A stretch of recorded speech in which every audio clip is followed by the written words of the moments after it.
Ang Pilipinas, isang kapitbahay na bansa sa Timog Silangang Asya, ay matatagpuan sa isang kritikal na posisyon habang tinitingnan ang planong pag-atake ng China sa Taiwan. Ang bantang ito ay nagdudulot ng malalim na pag-aalala at mga pag-aalinlangan sa rehiyon, lalo na sa kalupitan at ambisyon ng China sa teritorial na pananamantala. Pero bakit kaya sinasabi ng mga eksperto na magiging tinik sa lalamunan ng China ang Pilipinas sa oras na sakupin nito ang Taiwan? Narito ang mga dahilan kung bakit ang Pilipinas ay may mahalagang papel at panganib sa gitna ng tensyon sa Taiwan at China. Alamin sa ating video ngayong araw.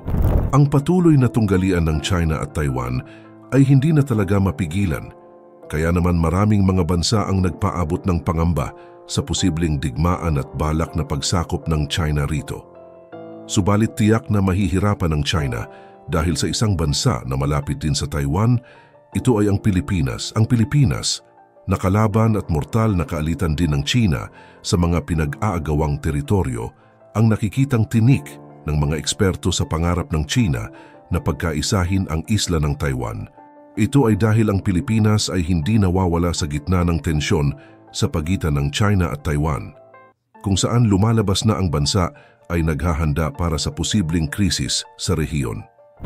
Kamakailan lang, nagpapakita ng hakbang ang Pilipinas sa pagtayo ng militar sa mabulis sa lalawigan ng Batanes na tinatawag ni Defense Chief Gilberto Teodoro na Spearhead of the Philippines.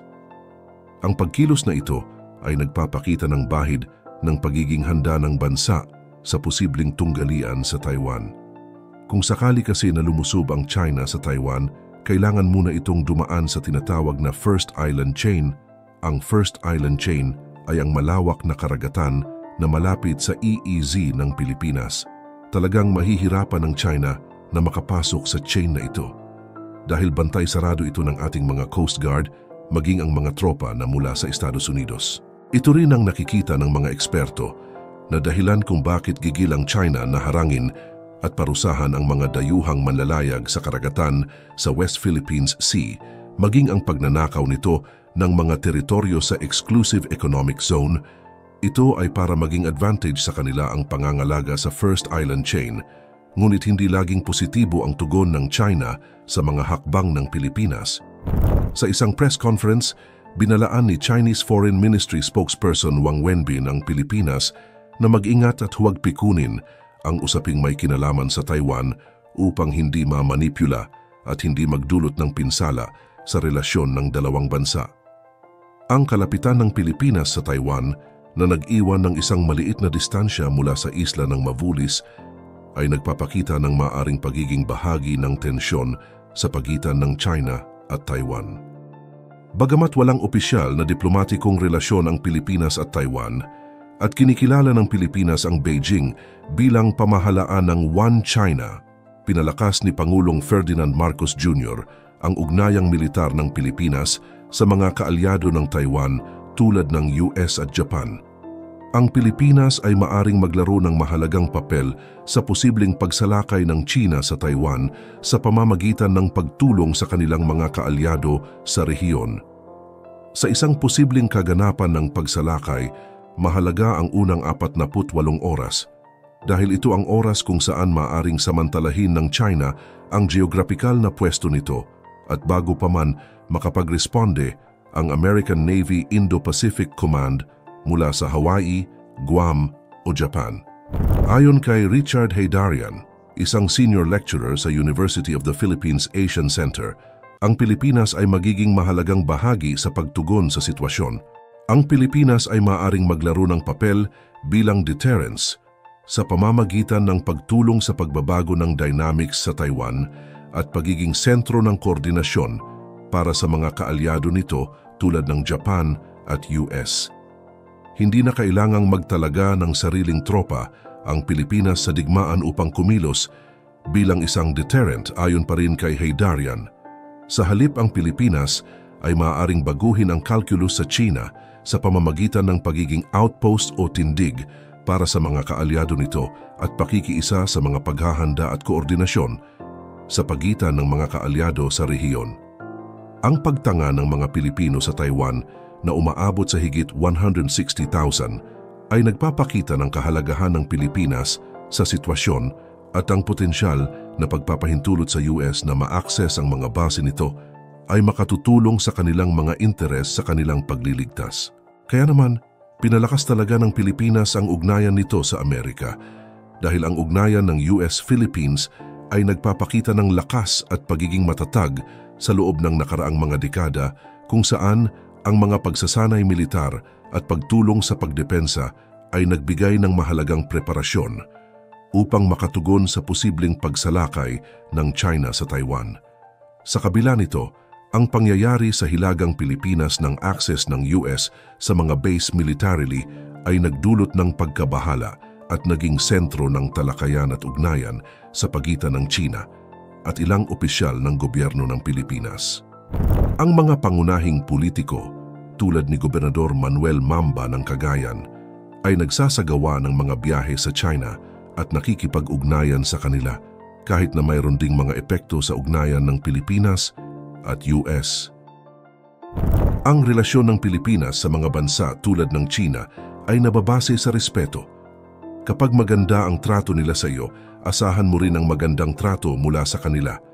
Subalit, may mga agam-agam sa kasalukuyang sitwasyon, partikular sa pangamba, sa pananakot at pambubuli mula sa China. Bagamat may optimismong nabubuo sa Washington sa pagiging maaasahan ng Pilipinas sa diskarte ng pagtatanggol sa rehiyon, ang patuloy na labanan para sa impluwensya sa pagitan ng Washington at Beijing ay nagbibigay ng hamon at alinlangan. Sa kasalukuyan, ang ugnayan ng US at Pilipinas ay patuloy na nagpapakita ng lakas at paniniwala sa kabila ng mga tensyon sa rehiyon, partikular sa mga isyu sa South China Sea.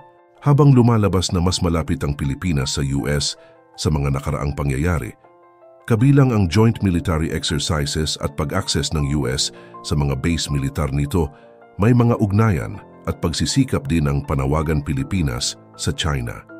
Ang patuloy na tensyon at conflict sa rehiyon ay nagtulak sa mga opisyal ng Pilipinas gaya ni Marcos na lalo pang lumapit sa Amerika.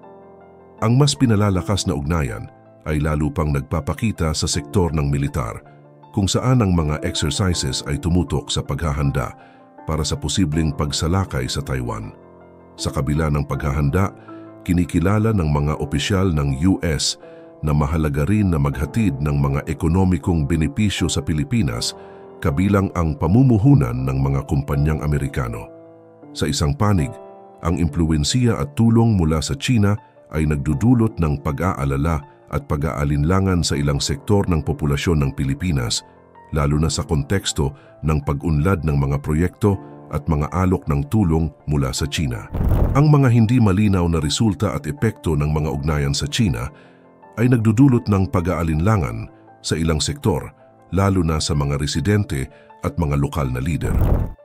Bagamat may mga proyektong nakapagdulot ng positibong epekto sa komunidad, mayroon din namang pag-aalala at pagtutol sa impluwensya ng China sa bansa.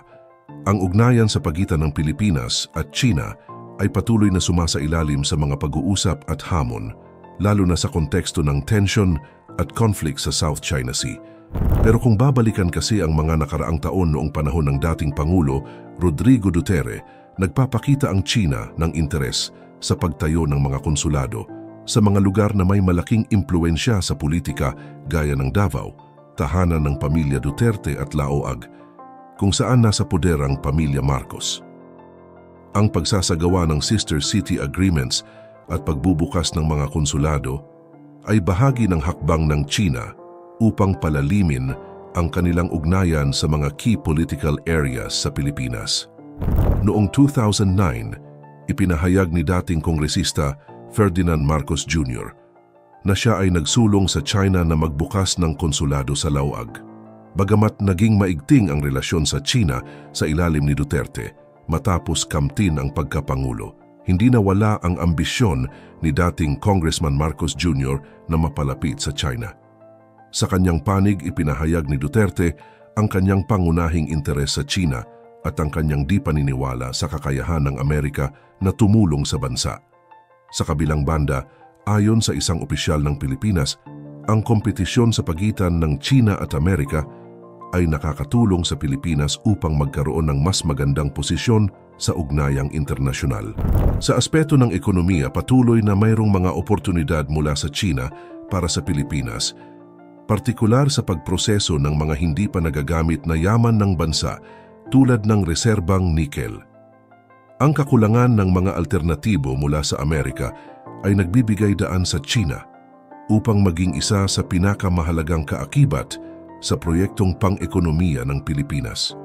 Ang patuloy na pagtulak at presensya ng China sa ekonomiya ng Pilipinas ay naglalagay ng bansa sa isang kritikal na posisyon sa rehiyon.